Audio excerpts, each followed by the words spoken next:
I used to work nights back in the late 90s, clearing ice and pushing snow off the old highways that ran between small towns. It wasn't glamorous. Most nights, it wasn't even interesting. You start the truck, lower the blade, and the world narrows into this tunnel of white and steel.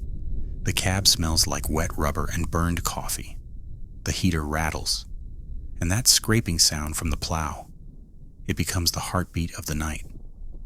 I liked it, though. Out there, everything made sense. You did the job, and the road behind you proved it, clean, black, safe. People woke up, drove to work, never thinking about who made that happen.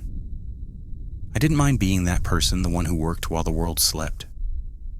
It felt private, like me and the night had an understanding. That winter came early and stayed too long. I remember the way my breath fogged up the windshield, hanging there before the defroster chased it away. The ice along the edges of the glass sparkled like sugar before it melted down into thin, crooked lines. It's the kind of thing you'd normally forget by morning, but I never forgot that winter. I still see it every time the air turns sharp. There's a stretch of highway out there between two towns so small they barely make it on a map. In daylight, it's nothing special. Flat fields, thin rows of trees leaning from the wind, and a steel bridge stained with rust that looks like old tea. I'd crossed it more times than I can count. I knew every inch of it, where the plow would catch, where the wind would drift snow back onto the road, where the black ice always hid just under the surface. It was just another mile to deal with before the next. That's how those nights go. You stack the miles until morning shows up.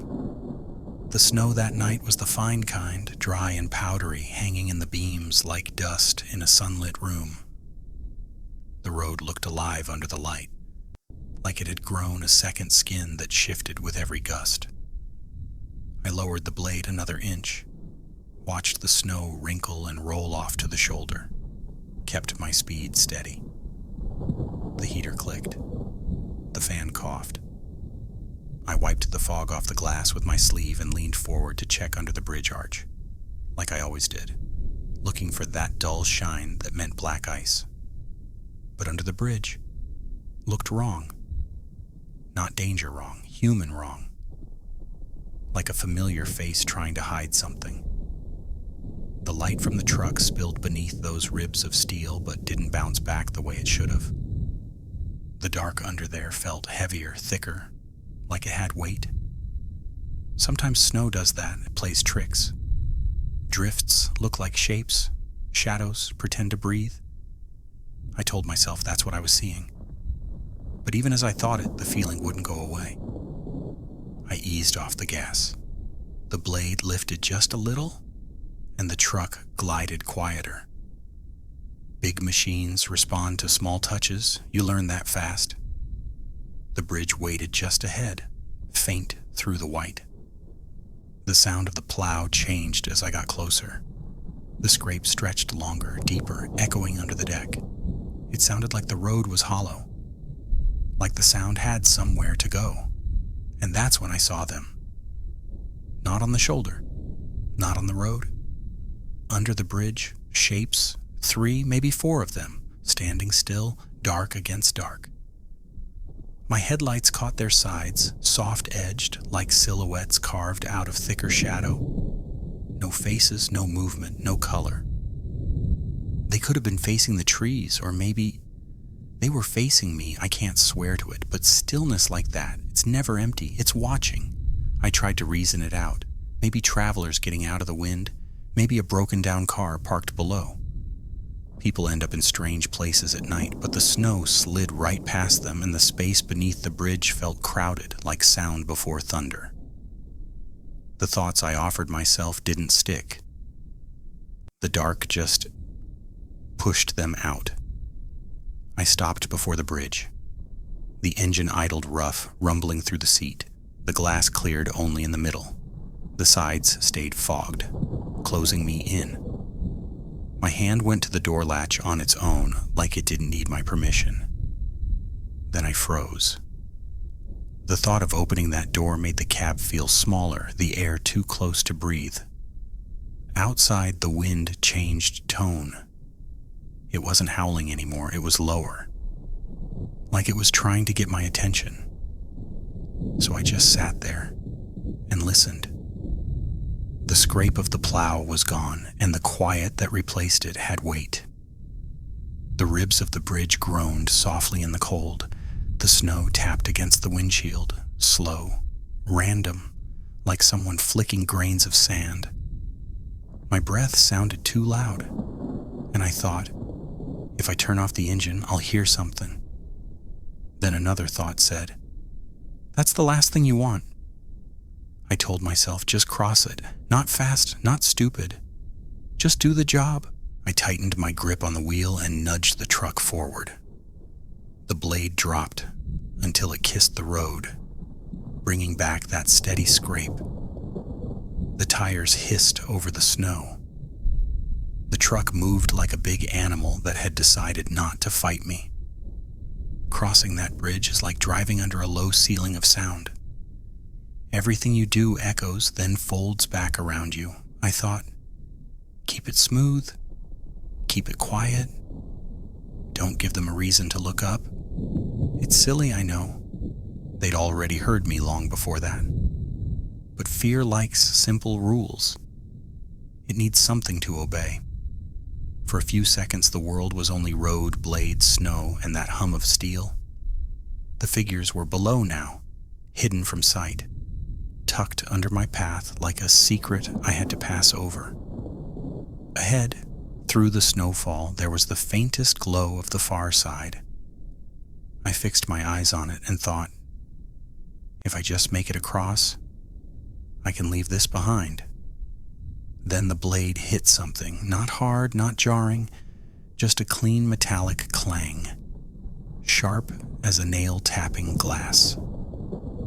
The sound didn't go forward, it went down. It traveled beneath me through the hollow below and came back up through the truck's frame. For one long second, everything vibrated with that sound. And then it stopped. It felt like dropping a coin through a grate, waiting for silence and realizing something caught it before it hit the ground. My arms locked. The wheel didn't move, but every muscle in me did. That sound meant one thing: I wasn't alone under there. I couldn't see anyone, couldn't hear a thing. But I knew. My skin flushed hot, then cold, and the air got thick, syrupy, pressing against the windshield. Every part of me screamed to hit the gas. I didn't.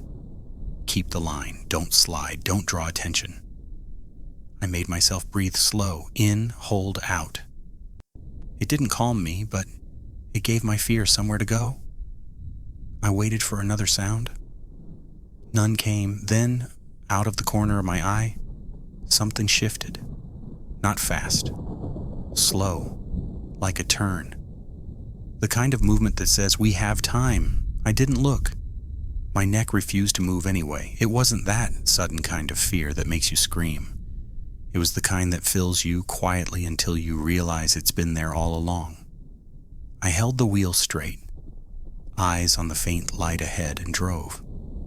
When the truck rolled off the last beam, the sound changed. The echo fell away. The air loosened its hold. I was off the bridge. I didn't stop. I didn't look back. I just drove until the bridge shrank to nothing in the mirror. The heater rattled again. I put my hand on the dash, like I was calming something alive. Maybe I was calming myself. The rest of the shift happened.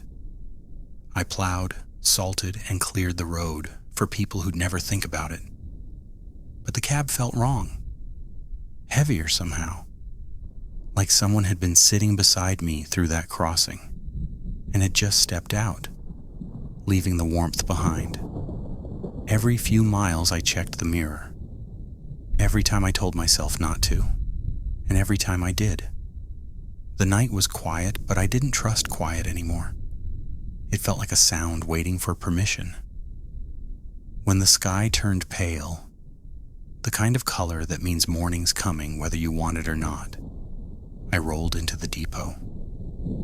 The building looked smaller than I remembered. The lights were too yellow. One of the guys looked up, grinned, said, "I look like the night had wrung me out." I laughed with him the way you do when you don't want to talk.